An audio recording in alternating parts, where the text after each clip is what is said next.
और इसके अंदर अपन पढ़ रहे हैं कर्मों का स्वरूप। कर्म किसे कहते हैं और कितने प्रकार के कर्म होते हैं। इसके अंदर अपन का रिवाइजन चल रहा है, प्रश्न नंबर 242 तक का, है ना। और अपन कर्म पढ़ रहे हैं। हम्म। थोड़ी सी बातें बतानी है आप इससे पहले। हम्म। एक तो अपना जो दिनचर्या है, वो दिनचर्या का वो बनाना भी चाहिए, और उसका पालन भी बड़ी सजगता से करना चाहिए। और उस दिनचर्या के अंदर अपने 3-4 घंटे स्वाध्याय के होने ही चाहिए। उन 3-4 घंटे के स्वाध्याय के अंदर अपना चारों नियोगों का स्वाध्याय होना चाहिए। चारों नियोगों के बराबर स्वाध्याय करना, समझना, सुनना चाहिए। सुनने से अच्छा पढ़ना है, पढ़ने से अच्छा चिंतन करना है, और चिंतन करने से अच्छा आत्मा में रमना है। तो इसी क्रम से हमें उसका पालन भी करना चाहिए, और दिनचर्या का अपने वैसे ही पालन बनाना चाहिए। 6 घंटे का पोस्चर ऐसा होना चाहिए आपका, खड़े होने का, स्ट्रेट। सारा दिन पड़े पड़े रहें, ऐसे लेट रहें, ऐसा नहीं। 6 घंटे का पोस्चर स्ट्रेट रहना ही चाहिए, और 6 घंटे का पोस्चर लेटे हुए रहना चाहिए, और बाकी टाइम बैठे रहना चाहिए, घूमते बैठे रहना चाहिए। इस तरह से अपने पोस्चर का स्ट्रेट होना, इस हिसाब होना चाहिए। क्योंकि क्या है ना, ज़्यादा लेटे रहो तो उससे भी खराब स्थिति हो जाती है, बैठे रहो तो उससे भी खराब स्थिति हो जाती है। तो बराबर हिसाब बैलेंस बनाना चाहिए जीवन का उसके।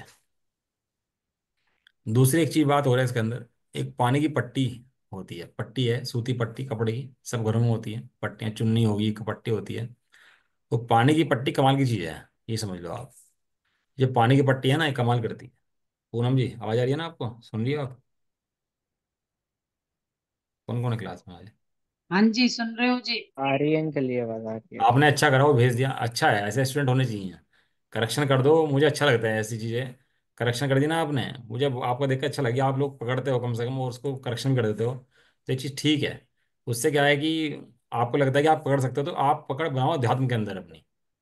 अर्जुन सार जी गाथा है 80 से लेके 95 तक की, 70 से लेके और 85 तक की, 80 तक की भेद ज्ञानी गाथाएं हैं यहाँ। उनमें लगाओ तर्क बुद्धि अपनी। आपकी तर्क बुद्धि अच्छी है और आप लगा सकते हो, तो उसको उस चीज़ में आप लगाओ। ठीक है ना।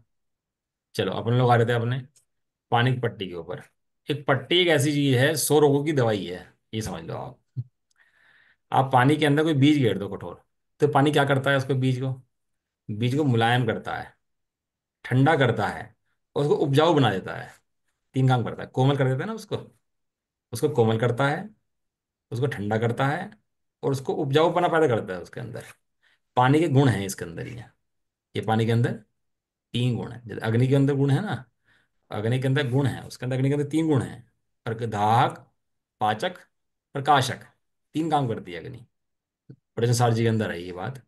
दहन का मतलब जलने जलाने का काम करती है। प्रकाशन माने प्रकाशने का काम करती है, और पाचक माने पचने योग्य बनाती है किसी वस्तु को।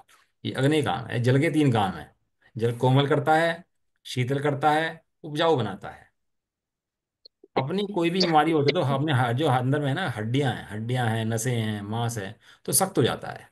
कोई बीमारी होगी तो क्या होगा, सख्त हो जाएगा वो। तो सख्त को मुलायम करने का उपाय क्या है, कि पट्टी बांधे पानी की। पानी की पट्टी ले लो, कोई भोगड़ा गणित नहीं है ये पट्टी बांधने का। पेट पे तो दिन, जैसे गर्मी का मौसम है, तो 1 घंटा पट्टी बांध के रखें सूती की। पानी में भिगोएं उसको, सूती के ताजे पानी में, और उसको पेट वाले बैठ दें। उससे आपका पेट इतना अपना भी अच्छा हो जाएगा, पेट ठंडा हो जाएगा आप आराम से। और पेट अब बिल्कुल मुलायम हो जाएगा, और मुलायम होकर आराम से साफ हो जाएगा। ये जो पेट, जितनी बीमारियां आज हैं ना, वो 99% बीमारियां पेट से निकलती हैं, पेट से उपजती हैं। पहले तो घर में बुढ़िया होती थी, अम्मा होती थी, उनको चीज़ों का बहुत ज्ञान हुआ करता था, कि पेट खराब है, कि क्या खराब है, क्या इलाज करना। वो व्यवस्थाएं रही नहीं परिवारों की। सब परिवार अलग अलग हो गए, बट गए।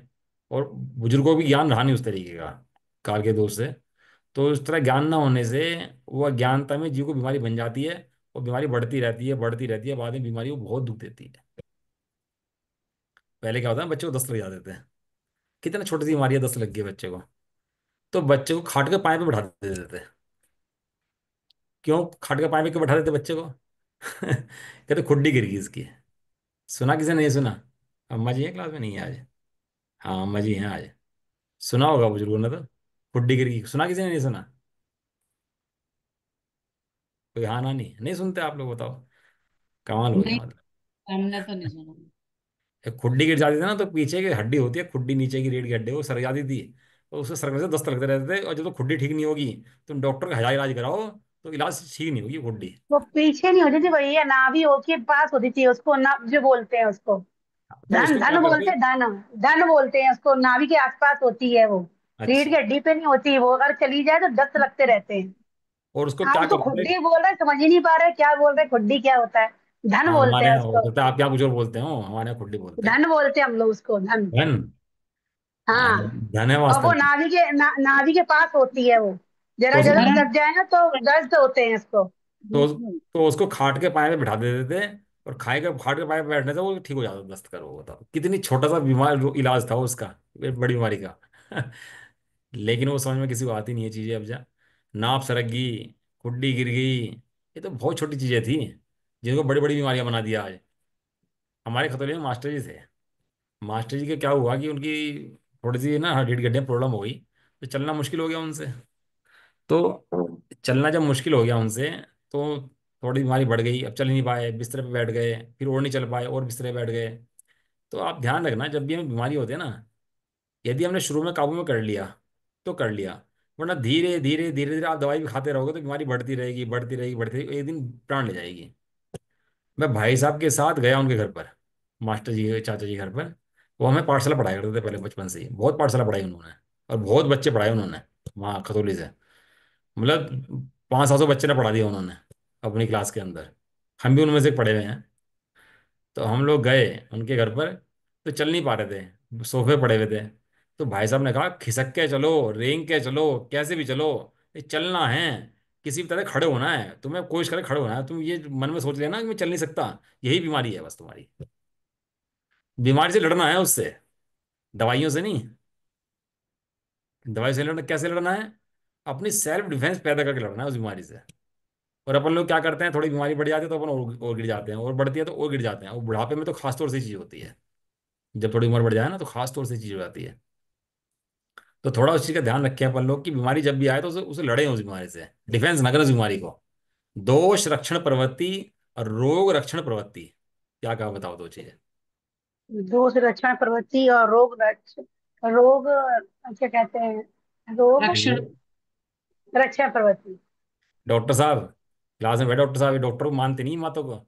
डॉक्टर को तो ये लगता है दवाई खाओ और सीधे सीधे जाके दवाई के खिलाफ उपाय नहीं है। ये डॉक्टर साहब क्लास में बैठे, ये सुनने करो डॉक्टर साहब ध्यान से, ये तो डॉक्टरी वोक्टरी कुछ नहीं रखी, इसमें कुछ दम नहीं है। तो भाई डॉक्टरी में जो अरे नेचर में दम है ना। नवीन बाबूजी, मैं तो आपको कब से कह रहा हूँ, छुड़वा दो। जो दम इस नेचरपैथी में है ना, वो डॉक्टर में बिल्कुल बेदम है, वो कुछ भी दम नहीं है उसके अंदर। क्या बताया था आपको, दोष रक्षण प्रवृत्ति और रोग रक्षण प्रवृत्ति, ये प्राण ले जाएगी। इसलिए दोषों के क्या है ना, शत्रु को और रोग को छोटा नहीं समझना चाहिए, लड़ना चाहिए उससे।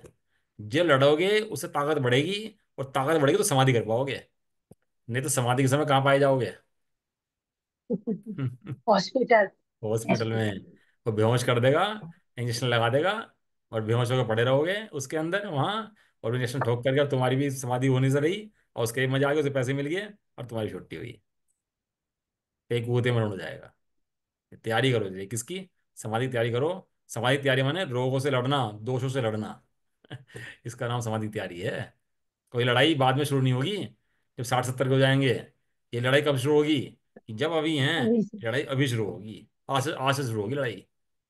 और छोटा बुखार होगा, जुकाम होगा, उल्टी होगी, हम दवाई नहीं खाएंगे। कब तक, 3-4-5-10 दिन तो ऐसे निकाल लेंगे।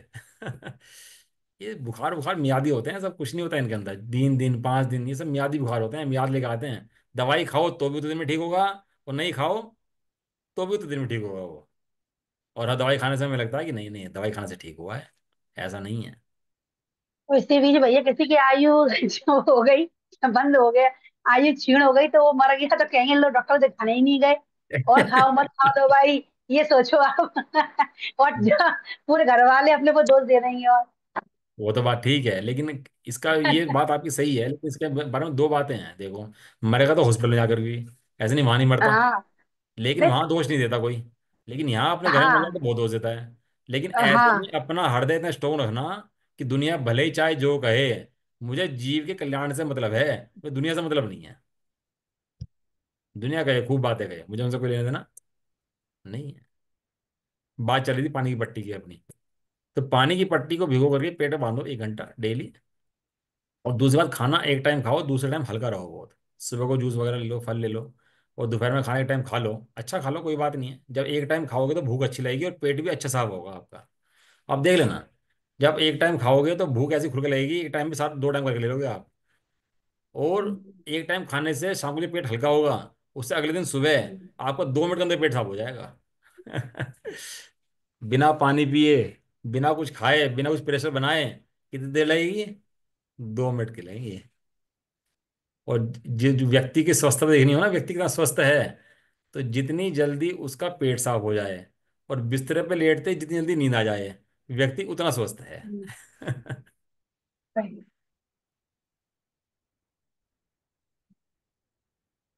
मेहनत करो, आराम करो और खाओ। जिस कर्म से कहा है उसी कर्म से। क्या कहा? जिस कर्म से कहा उस कर्म से। मेहनत करो, आराम करो और खाओ। बिल्कुल यही कर्म। ऐसा नहीं मेहनत करो, खाओ, आराम करो, ये सिस्टम गड़बड़ हो जाएगा। खाओ, मेहनत करो, आराम करो, सिस्टम गड़बड़ हो जाएगा। पहले मेहनत, बाद में आराम, और फिर भोजन। ये सिस्टम है सही रहने का। आप थोड़ा शरीर को हल्का छोड़ के देखो ना अपना आप। देखना आपको कितनी नेचुरलिटी अपना फील हो जाएगी और कितना हल्के आप सब लोग हो जाएंगे। बिल्कुल परिणाम हल्के हो जाएंगे। और जीवन में धर्म ज्यादा नहीं लगता, शरीर हल्का होगा, परिणाम हल्के होंगे, तो धर्म तो अपने आप समझ में आ जाएगा सब कुछ। रोग भग जाएंगे, निरोग दशा आ जाएगी, आत्मा की भी और शरीर की भी, दोनों की। चलो ठीक है, चलें आगे। अब जा थोड़ा, आज का इतना पढ़ा दिया काफी है, कल भी पढ़ाया था आपको। तो धीरे धीरे थोड़ा थोड़ा आप समझते रहा करो इन चीज़ों को। ये चीज़ें जीवन में बहुत काम आती हैं। चलो कहाँ तक आगे थे अपन लोग? उच्च गोत्र। 226 पढ़ना है। अंतराय कर्म पे आना है। हाँ, आप लोगों को कुछ पूछना है, कल का विषय में कुछ पूछना है किसी को? कोई क्वेश्चन कल का, कोई कर्म के बारे में? कोई नहीं है। चलो तो आगे चलता है। अंतराय कर्म किसे कहते हैं? ठीक है ना। हम्म, जिस कर्म की उदय से, क्या लिखा आगे, जिस कर्म की उदय से, दान आदि में विघ्न होता है। जिस कर्म के उदय दान आदि में विघ्न होता है उसे अंतराय कर्म कहते हैं। देखो, अंतराय एक कर्म है, अंतराय कर्म। अंतराय का काम करता है, वो अंतराय पैदा करता है। किस में अंतराय पैदा करता है? कि कोई दान होगा, भोग होगा, उपभोग होगा, है ना, और वीर्य शक्ति होगी, उसके अंदर क्या पैदा करता है वो? अंतराय कर्म विघ्न। पैदा करता है। आत्म अंतराय नाम का कोई कर्म नहीं है। आत्म में अंतराय कर कोई कर्म पैदा नहीं कर सकता। बताओ, दान में अंतराय हो सकता है, भोग में हो सकता है, उपभोग में हो सकता है, लाभ में हो सकता है। आत्मा के अंदर अंतराय, हम्म, आत्मा के अंदर अंतराय करने वाला कौन सा कर्म है, मुझे ये बताओ। आत्मा के अंदर अंतराय जो करता है, वो भी कोई कर्म है कि नहीं है? कौन सा? ज्ञानावरण। ज्ञानावरण। ज्ञानावरण भी कह सकते हो, लेकिन वास्तव में मोहनीय कर्म है। मोहनीय कर्म जो है आत्मा को अंतराय पैदा करता है। और वास्तव में कर्मों को अपना मानना ही, कर्मों को भाव देना है और अपना अंतराय पैदा करना है। कम्मेणो कम्मयि अहमिति है कम कम्मम चणो कम्मम, जा ऐसा खलु बुद्धि, अपड़ी बुद्धो हवति ताव। ये कर्म मेरे हैं, नो कर्म मेरे हैं, ये मेरे थे, मेरे होंगे, ऐसा ज्ञानी जब तक मानता रहेगा, तब तक इसको कर्मों का बंध चलता रहेगा। कर्मों का बंधन उसका सकता जब तक नहीं है। ये कर्म है, नो कर्म है, या ये हमारे हैं सभी, ये मान्यता जब तक रहे अज्ञानी तब तक रहे वही। जब तक जीव स्त्री हूँ पुरुष हूँ, सुखी हूँ दुखी हूँ, काला हूँ गोरा हूँ, इन कर्मों के उदय को अपना उदय जानता रहेगा, तब तक यह जीव सुखी रह सकता नहीं है। ये कर्मों के उदय में दुखी बना ही रहेगा। तो जीव सुखी कब होगा? एम एक को खलु शुद्धो, धन सन्नाणमय्यो सदा रूवी। याद है किसी अगली लाइन? कोई है जो लाइन अगली याद है? नहीं। किसी को याद नहीं है? एम एक को बुआ जी खलु को याद शुद्धो करेंगे। धन सन्ना, अरे भैया कितनी मार्मिक गाथाएं हैं, याद कर ले करो इन गाथाओं को तो। ये हृदय है आचार्य कुनकुन देव का, सर्वज्ञ देव का। इन गाथाओं के अंदर दिल बसता है, इन गाथाओं के अंदर। पूनम जी, आपको भी याद नहीं है? ये भैया प्राकृत की भी हिंदी की एक लाइन याद है, मैं एक शुद्ध वैसे ऐसे याद नहीं है सच में तो। हाँ अच्छा, मतलब कोई तो नहीं। ख्याल में है लेकिन गाथा याद नहीं। याद करो इस गाथा को, गाथा नंबर 38 भेजूंगा मैं, लेकिन कल ही बताओ कितने लोग सुनाओगे गाथा को याद करके। मैं भेजूंगा ग्रुप पर। प्राकृत की याद हो सके, प्राकृत की, फर्स्ट प्राकृत की, और नहीं तो हिंदी की। लेकिन याद करनी सब लोगों को भैया, ये इनके अंदर हृदय हाँ। बसता है, इनके इन गाथाओं के अंदर जैन धर्म बसता है। एम एक वो को। ऐसा एक शुद्ध ज्ञान धन स्वरूपी, कुछ और बस, कुछ और कुछ मेरा नहीं, बस एक गायक भाव है। ऐसे नहीं ना, गाथा प्रॉपर सुनाओ। एम एक को खलु शुद्धो दंसन नाणमय्यो सदा रूपी नवि अत्थि मज्ज किंचीवी अन्नम परमाणु मित्तम पी। मैं एक शुद्ध सदा अरूपी, ज्ञान दृग हूँ यथार्थ से, कुछ अन्य वो मेरा नहीं, परमाणु मात्र तनिक अरे। ये परमाणु किसके हैं? ये कर्मों के हैं, ये जीव के नहीं है। तो ये जीव मिथ्या दृष्टि है। क्यों है? कि परमाणु को अपना मानता है। दूसरों की वस्तु को अपना मानने तो कौन कहा जाता है, बेईमान की ईमानदार? जय माता। सत्य घोष था ना। सुना कहानी, सुनी आपने सत्य घोष की? नहीं सुनी? सुनी नहीं सुनी आपने? नहीं सुनी? सुनिए भैया सुनिए।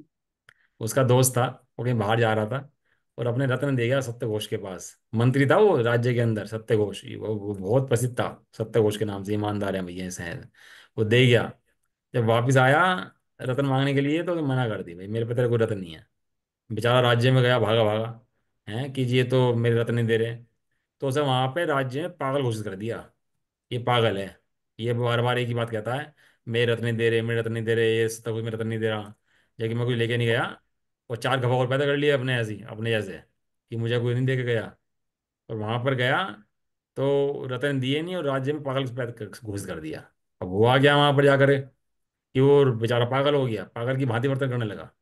और महल के पीछे जाकर पेड़ पे बैठ गया, और बस यही कहता रहा था, मेरे रतन सत्य घोष ने लिए, मेरे रतन सत्य घोष ने लिए। रानी का महल था पीछे। रानी महल पर आई, देखा, कहने लगा ये बार बार एक ही बात कही जा रहा है। तो राजा के पास गई, राजा से बोली कि पागल जो है ना, वो तो कभी कुछ बकता है, कभी कुछ बकता है। एक ही बात को बार बार नहीं कहता। वो रानी समझदार थी। रानी बहुत समझदार होती थी पहले। हम्म। ये तो ये ना मोहीजन, कभी कुछ बकता है, कभी कुछ बकता है। ऐसा नहीं, वो क्या, एक ही बात को बार बार कहे जा रहा, एक ही बात को बार बार कहे जा रहा। तो राजा से कहा, तो राजा ने घर में उसके रेड करवाई। उसे महल में बुलाया, घर में रेड हुई उसके। तो घर में रत्न पाए गए। उसे पता नहीं था इस बात का। तो सत्य घोष से बोला कि सत्य घोष यदि कोई किसी का धन चुराए या चोरी करे, तो उसे क्या दंड मिलना चाहिए? सत्य घोष पता क्या बोल रहा? महाराज उसे 100 घूंसे लगवाने चाहिए। बस इतना, कि कुछ और, कि महाराज 100 कोड़े लगवाने चाहिए, कि कुछ और। कहने लगा उसे फांसी दे देनी चाहिए। अब सत्य घोष सजा किसको सुना रहा? किसी और को कि अपने को? अपने को। अपने को। होने ऐसे मोही बकवास करता है, ऐसे परद्रव्य का मानता रहता है। और फिर जब कर्म बनते हैं, कर्मों का उदय आता है, तो रोता है, हाय हाय मचाता है, निगोद में चला जाता है, और रोने के अलावा कोई व्यवस्था इसकी बनती उसके बाद नहीं है। एक मिनट होल्ड रखना, एक सेकंड जरा।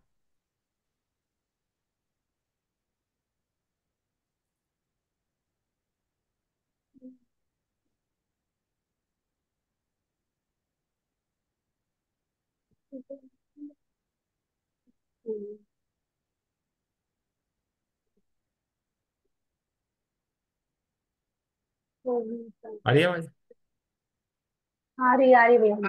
ये मोही क्या है कि नरक में रुल जाता है, निगोद में रुल जाता है। कोई व्यवस्था बचती नहीं इसके बाद भी बचने की, उसके बाद, और अब बचने का समय है तो बचता नहीं है। फिर सत्य बुलाया उसको, रतन मंगाए, सत्य घोष दरबार में खड़ा करा, कि सत्य घोष ये रतन तुम्हारे घर में मिले हैं, तुमने इसके रतन लिए और वापस दिए नहीं। पहचान कराई उसकी उससे, अनेक रत्नों में मिलाए रत्न उसके। तब पहचान करवाई उससे रत्नों की, कितने रत्न है कि नहीं है, तो उसने पहचान कर ली रत्नों की अपने। ऐसा सब विधि है, पढ़ लेना कहानी आप वहां से। तो सत्य घोष को वही सजा सुनाई गई जो वो समझ रहा था कि दूसरों को सजा सुनाई जाएगी। इसलिए एक परमाणु को अपना माने, पुद्गल को अपना माने, पुद्गल के कार्य को अपना माने, सो महाभयंकर मिथ्या दृष्टि होता है, और घोर सजा पाता है, नरक का पात्र बन जाता है। ऐसा। आत्म अंतराय नाम का कोई कर्म नहीं, जो आत्मा में अंतराय कर दे। आत्मा में अंतराय तो खुद पैदा करता है अपने अज्ञान से। ज्ञानावर्णी है, दर्शनावर्णी है, मोहनी है। अज्ञान का नाम कर्म है। अज्ञान नाम का भी कर्म होता है कि नहीं होता? क्योंकि अज्ञान स्वयं का बोया हुआ है इसका। किसी कर्म के उद्देश्य से नहीं आया अज्ञान। स्वयं इसने अपने स्वरूप में ज्ञान करा, सो बाहर में कर्म निमित्त बना है उसके। और कोई व्यवस्था नहीं है इसके अलावा। तो क्या अंतराय कर्म किसे कहते हैं? जिस कर्म के उदय से दान आदि में विघ्न प्राप्त होता है, उसे क्या कहते हैं? उसे अंतराय कर्म। अंतराय कर। अंतराय पर। हाँ, एक मिनट। हाँ, ये कुछ सामने बोलो नहीं। इसके बाद अंतराय कर्म के कितने भेद हैं? अंतराय कर्म के 5 भेद हैं। दानांतराय, लाभांतराय, उपभोगंतराय, उपभोगंतराय और वीर्य अंतराय। वीरान। है ना? दान नहीं दे पाए, दान ले नहीं पाए, लाभ नहीं मिल पाए इसको। कोई कहीं पता लगा कि लाभ मिलना था और किसी ने टांग लगा दी लाभ में इसके, शिकायत कर दी इसकी। कोई फायदा मिलना था, कोई बीच में आ गया। रिश्ता करने गए, किसी ने भांजी मार दी बीच में। ये तो बहुत होता है ना। रिश्ता करने गए, कोई पता लगा रिश्ते लंबा हो गया। तो रिश्तेदार होते हैं ना, सब दुश्मन बने रहते हैं, तो भांजी मारती रिश्ते में। तो किसी वो भांजी उसने वैसे ही नहीं मार दी। यदि पुण्य का उदय होता तो मारने में समर्थ नहीं था। क्यों मार दी भांजी? क्योंकि तेरा लाभ अंतराय का उदय था, इसलिए भांजी मार पाया। व्यंतर देव होते हैं ना लोग के अंदर, सब जगह व्यंतर देव रहते हैं धरती पर ना अपने यहाँ। तो दुखी किसे करते हैं? किसको दुखी करते हैं? हर किसी को दुखी दुखी नहीं करते। जिसका पाप का उदय हो और पूर्व में इसने किसी को सताया हो, तो उसको दुखी करते हैं। हर किसी को दुखी करने में समर्थ नहीं। नहीं है। वर्ण जी को उदाहरण आता है। वर्ण जी थे अपने, तो उनको वर्ण जी को क्या हुआ कि उनके व्यंतर पीछे पड़ गए। व्यंतर पीछे पड़ गए, कहना नमस्कार करेंगे मुझे यहाँ, मुझे नमस्कार करेंगे, ढोक देंगे, पूजा करेंगे मेरी। हराने पीपल के पेड़ पे रहता हूँ मैं, वहां पर पूजा करेंगे। वर्ण जी ने मना कर दी, कहना भैया मैं घृत मिथ्यात्व में नहीं पढ़ता। ना तो मैं किसी व्यंतर को मानता, ना पूजता, ना देवी देहाड़ी पद्मावती, मैं किसी को नहीं पूजता, किसी को नहीं मानता। तो पीछे पड़ गया, माना नहीं। ये भी नहीं माने। तो उसने भाई ने क्या करा, इनके देवते को मार दिया, जान से मार दिया।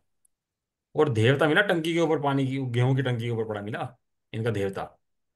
सारे नगर में हाहाकार हो गया। बताओ, जिसका देवता मर गया हो बच्चा, और वो नहीं पूछ रहा हो व्यंतर को, तो उस व्यक्ति के ऊपर क्या बीत रही होगी, आप ये सोचो। घर के, परिवार के, समाज के, कुटुंब के, देश के, दुनिया के लोग क्या कह रहे होंगे? गलती किसकी है? बताओ जी, गलती किसकी है? यदि आज हमारे साथ ही ऐसी घटना घटे तो क्या हो? आज तो नजर उतारना हो, मोती पहनना हो, ज्योतिष दिखाना हो, नक्षत्र सेट कराने हो, वास्तु चेक कराना हो, ये सब गणित मिथ्यात्व हैं जितने लगे हुए हैं जान को। और फटाफट कर लेते हैं अपन लोग। नजर उतारने से काम चलेगा? कैसे चल जाएगा नजर उतारने से काम? कुछ होती भी है नजर, लेकिन फटाफट कर लेते हैं। क्यों? इसे लगता है कि ये रोग दूर हो जाएगा इससे। वो इतने प्रेशर बनाया, कहने लगे वर्णी जी, कहने लगे कि ठीक है, मैं जाऊंगा और नमस्कार करूंगा। सारे उसको, समाज को पूरे को शांत करा। और वहां पर गए पेड़ के पास, और पेड़ पे चप्पल मारी उसको, अंगूठा दिखाया अपना, और पैर का अंगूठा दिखा के बोले कि देखो दृढ़ता किसे कहते हैं कर्मों के प्रति। उसकी आयु कर्म का उदय था, और तेरे से उसको घटना घटी होगी, तो तूने उसे तो मार दिया। ये तो कर्म को उदय घटना थी। तेरा कुछ बिगाड़ने का समर्थ हो तो मेरा बिगाड़ के दिखा। मैं तेरा पैर दिखाता हूँ और चप्पल मारता हूँ तेरे को, नमस्कार नहीं करता। आगे थे वहां से, कुछ नहीं बिगाड़ पाया वो व्यंतर उनका। क्यों? क्योंकि उनके कर्म का उदय नहीं था, ऐसा इसलिए। और जब इतनी श्रद्धा कर्म के उदय पर हो, तब बात आगे बढ़ती है। भाई साहब तो डंका बजाते हैं हमारे। भाई सुमित प्रकाश जी कह रहे हैं, कोई व्यंतर देव की ताकत किसी की हो, इस यहाँ के नहीं, पूरे लोक के, मध्य लोक के, नीचे ऊपर जितने हों, और किसी में ताकत हो, तो एक मेरे बाल बांका करके दिखाए और पैर का नखून उखाड़ के बताए मेरा। आ जाओ जैसे आना हो, चैलेंज करता हूँ। लेकिन बस की नहीं है भैया। जब तक वो कर्म को तो जाति का ना हो, तब तक कोई भी कुछ करने से समर्थ नहीं है। हॉस्पिटल नहीं बचाते, डॉक्टर नहीं बचाते। आयु क्रम होता है तो बचता है, आयु क्रम नहीं होता तो मर गया। नहीं बचता। आप सही करते पहले बात शुरू में कि भाई, तो यदि हमारे यहाँ मर जाए ना घर के अंदर कोई आदमी, और हॉस्पिटल में मरे, तो हॉस्पिटल में मर जाए तो चैन है, या घर में मर जाए तो कोई, हमारा कोई माता हो, पिता हो, बुजुर्ग हो, सास हो, ससुर हो, कोई भी हो, तो कितने लांछन लेंगे समाज के, क्या समझ झेलना पड़ेगा उस चीज़ के बारे में। लेकिन उसके बाद भी ज्ञानी सारी समस्याएं झेल लेते हैं, और फिर भी दृढ़ता से खड़े रहते हैं कि समाधि कराऊंगा तो कराऊंगा, दुनिया को जो कहना हो वो कह ले जाए। भैया लेकिन इसमें जो समाधि जिसकी होनी है ना, पहले उसकी भी तो अंदर में पूरी दृढ़ शक्ति होनी चाहिए। नहीं तो ये वही बात कह है। देता है तू मुझे मार ये रहा है, तू देखो, मुझे नहीं ले जा रहा, जब तू मुझे दवा नहीं करा रहा। जबरदस्ती का तो काम नहीं है खैर ये, लेकिन उसको पैदा करो, तैयार करो आप। मैं बताता हूँ, घरों के अंदर माहौल बनाओ अपने समाधि का, स्वाध्याय का। और ये किसी और के लिए नहीं, ये आपके बहुत काम आएगा। आपके पति पत्नी के अंदर समझ करो स्वाध्याय की रुचि नहीं है, और आपने किसी युक्ति से, बहु युक्तियों से किसी युक्ति से स्वाध्याय की रुचि पैदा कर दी, तो आपका बहुत लाभ होगा। आपका घर समोषण बन जाएगा। आप देखना, आप व्यक्ति हैं तो स्त्री आपके लिए शोध का काम करेगी, खाना बनाएगी, सब काम करेगी, आपकी देखभाल करेगी। और अगर आप वे हैं, पुरुष हैं, स्त्री हैं, तो पुरुष स्वाध्याय करेगा, करवाएगा, आपके ध्यान रखेगा। आप देखना घर के अंदर वातावरण समोषण जैसा बन जाएगा। लिखा है ऐसा। जिस घर में, जिसके घर घर वाले स्वाध्याय करते हो साथ में बैठ करके, वो घर नहीं है, समोषण है। क्यों? रात को 2 बजे उठ के दोनों क्या करेंगे? भोग की बात करेंगे, स्वाध्याय की बात करेंगे? सुबह को आँख खुल गई, 2 बजे खाली बैठे, तो क्या करेंगे? भोग की बात करेंगे, चर्चा करेंगे? मन मन निकालेंगे, माल निकालेंगे उसके अंदर से। इसलिए अपने घर वालों को बहुत मोक्ष मार्ग से लगाओ किसी भी तरह से, कुछ भी हो। आज बच्चों को कोई जहर खाए हमारा, तुम खाने देंगे बच्चे को जहर? नहीं, कोई जहर खाए क्या करेंगे? नहीं, नहीं, और फिर भी खाए तो? खाने ही नहीं देंगे। फिर भी झपटे झपटा मारे फिर तो? जर्सी फेंक देंगे उठा के। जैसे तैसे हो सके करेंगे, नहीं करेंगे? आज हम स्वाध्याय में, मंदिर में क्यों नहीं जोड़ पा रहे बच्चों को अपने? आज पढ़ाई से जोड़ दिया हमने, काम से जोड़ दिया बच्चों को, शादी से जोड़ दिया, विवाह से जोड़ दिया, भोगों से जोड़ दिया। हमने स्वाध्याय से बच्चों को कौन जोड़ पाया अपने, ये बताओ मुझे आप। ये बच्चों की कमी है कि मेरी कमी है? मेरी यदि कमी तेरे है। में जोड़ने की सामर्थ्य नहीं होती, तो मुझे ये बता कि वो बाहर में कैसे जुड़ गया? भोगों से, साधनों से, धन से, पत्नी से, सबसे, यारी से, दोस्ती से, खाने से, पीने से, वहां कैसे जुड़ गया वो? तेरे अंदर रुचि की कमी, तेरे अंदर जाति की रुचि नहीं है, कि तू ऐसा लगता हो कि बच्चा अगर धर्म नहीं पढ़ पा रहा तो प्राण दे रहा है, हमने जहर खा रहा है। जिस दिन ऐसी रुचि अपने अंदर आग लगेगी ना, कि बच्चे ने स्वाध्याय नहीं करा तो इसने जीवन खराब कर लिया, तो उस दिन देखना आप खाना बंद कर दोगे, नहीं स्वाध्याय कराओगे बच्चे को। लेकिन ये मोह जो है ना, वो देखने नहीं देता वास्तव में, अहित नहीं देखने देता। चंद्रगुप्त को सपना है ये। चंद्रगुप्त को 16 आए थे, 16 सपने आए थे ना, कितने आए थे? हाँ, उसमें एक सपना आया। अच्छा, उसमें एक सपना ऐसा आया कि एक बछड़ा था गाय का। भाई गाय का और बछड़े से ज्यादा प्रेम कहीं दिख नहीं सकता आपको। जब भी आपको प्रेम देखोगे, तो गो बच्छ प्रीति सम, गाय और बछड़े की प्रीति सबसे ज्यादा मानी जाती है लोग के अंदर। माताएं तो सब हैं, इस उन माताओं में भी सबसे ज्यादा प्रीति किसकी मानी जाती है? आए वो बछड़े में। गाय और बछड़े की बहुत प्रेम होता है, गाय बछड़े का आपस में। उस गाय ने बछड़े को चाटना शुरू करा। चाटा, चाटती है पैदा होती है, क्योंकि बच्चा जब पैदा होता है तो सफाई कैसे होती है बच्चे बच्चे की उसकी? वो अपने हाथ तो धोते थे डॉक्टर। वहाँ क्या होता है, उस माँ की करुणा देखो, ममता देखो, वो बच्चे को चाट चाट के साफ करती है उसको। अपन की माता हो तो चाट सकते हैं क्या अपन बच्चे को? बताओ, इतनी ममता हमारे अंदर हो सकती है क्या? उल्टी हो जाएगी। लेकिन ये काम नहीं कर सकते। लेकिन उसको इतनी ममता होती है, वो बच्चे को चाट लेती है अपने, लेकिन बच्चे को साफ कर देती है। इतनी ममता। चाटा, साफ कर दिया। और चाटती रही, चाटती रही, चाटती रही, और चाटा, और चाटा, तो खाल उखड़ने लगी उसकी। कमजोर बच्चा था, खाल उखड़ गई उसकी। और चाटा, चाटती रही, चाटती, और चाटता, फिर क्या हुआ बताओ? जब चाटती रही तो क्या हो जाएगा? वो खूनम खून हो गया, लहूलुहान हो गया, और चाटा उसको। चाटते चाटते हड्डियां निकली हैं, बच्चा मर गया। अब बताओ, वो बच्चे को चाट रही थी कि बच्चे को मार रही थी? बताओ फटाफट। चुप क्यों हो गए सारे? चाट रही थी। चाट रही थी, मार रही थी? चाट रही थी। उसे क्या। तो उसमें ऐसा आया कि ये क्या मतलब है इस सपने का, ऐसा सपना क्यों देखा उसने? तो उसने कहा इस पंचम काल में ऐसी माताएं पैदा होंगी जो अपने बच्चे को भोगों में लगाएंगी, बाहर के साथ में दिखाएंगी, खूब दिखाएंगी, बाहर में खूब लगा देंगी। बेटा मोबाइल पकड़, टीवी पकड़, पढ़ाई कर, पढ़ाई के बिना कुछ नहीं है, धन कमा, धन के बिना जीवन नहीं है, सब कराएंगी। लेकिन धर्म, स्वाध्याय, चिंतन, जीवन, ये सब कुछ चीजें भी होती हैं, इनके बारे में नहीं बताएंगी। और नहीं लगेगा तो नहीं लगा, क्या फर्क पड़ रहा है। जीवन अच्छा चलना चाहिए। अच्छे हो आप? हाँ जी बहुत अच्छे हैं। क्यों अच्छे हो?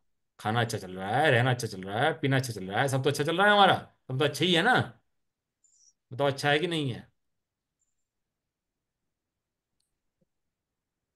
जिस दिन कलेजा फट जाएगा ना बच्चे का जीवन देख के अपना, कि स्वाध्याय के बिना ही अपने कुगुति की तैयारी कर रहा है, निगुति की तैयारी कर रहा है, उस दिन कहोगे नहीं स्वाध्याय के बिना नहीं करेगा तो भोजन नहीं मिलेगा, दर्शन नहीं करा तो पानी नहीं मिलेगा।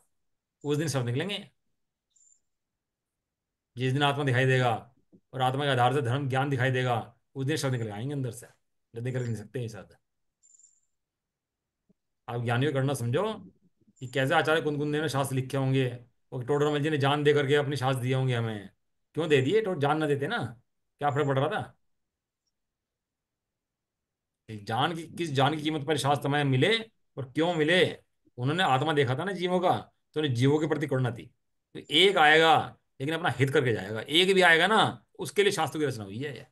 एक भी आएगा वो, उनके लिए उन्होंने प्राण की बलि दी। अकलंक निकलंक दे ने निकलंक ने प्राण दिए नहीं दिए अपने?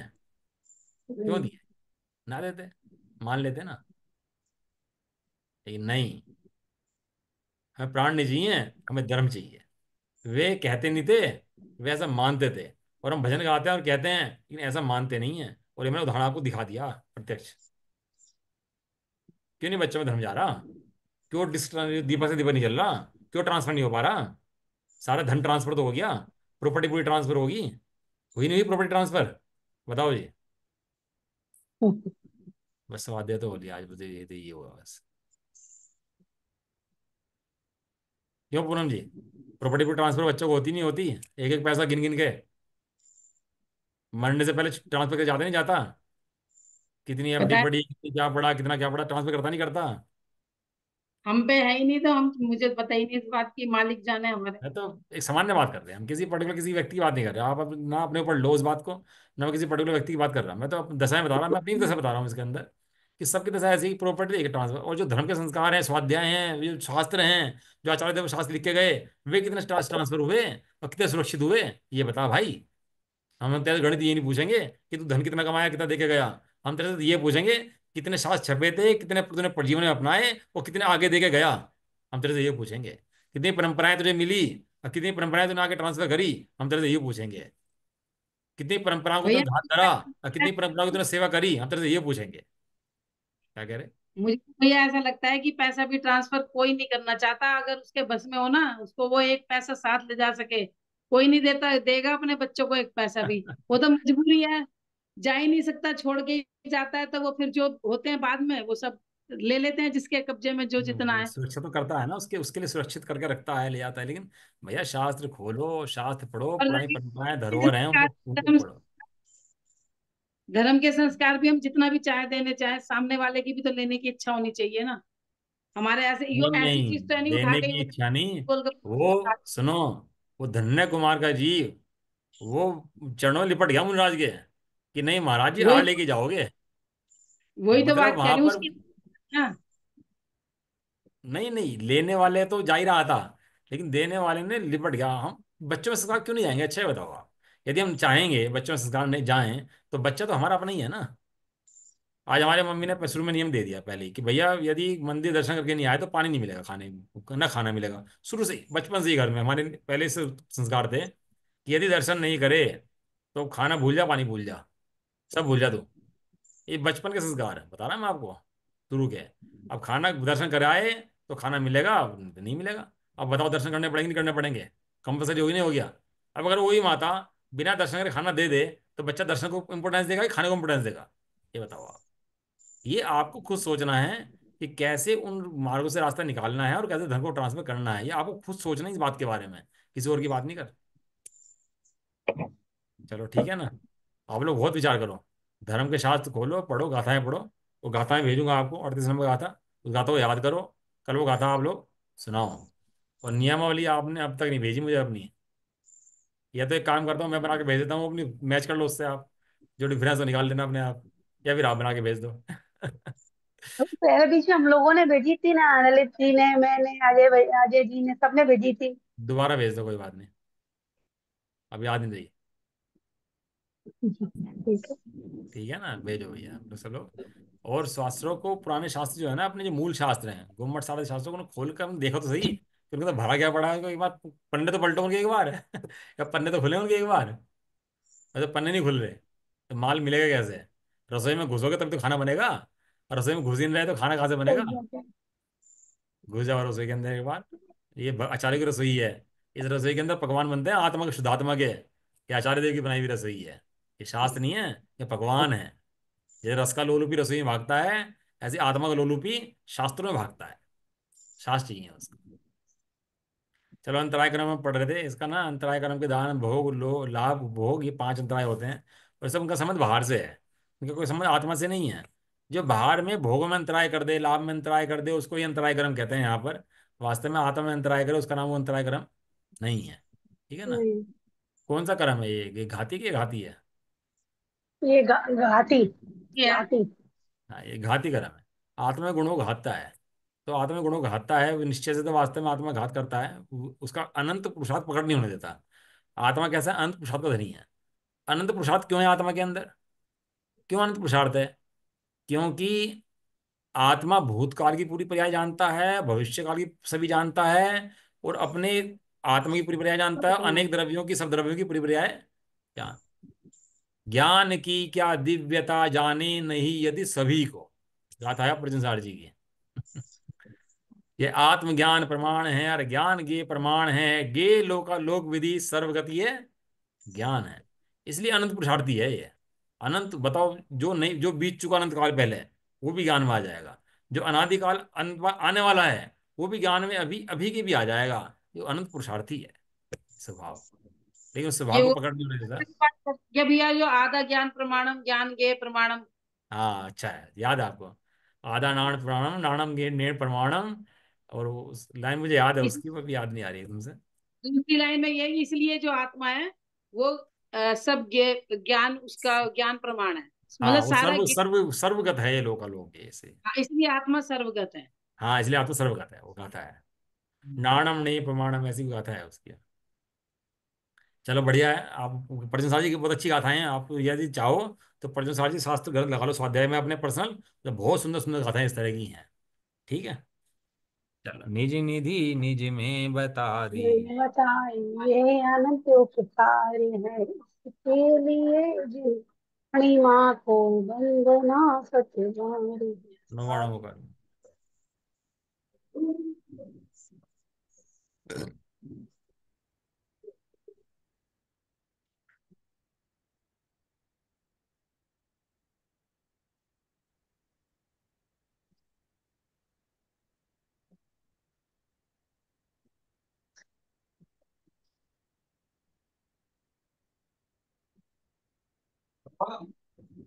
जय बोलो द्वादशी माता की।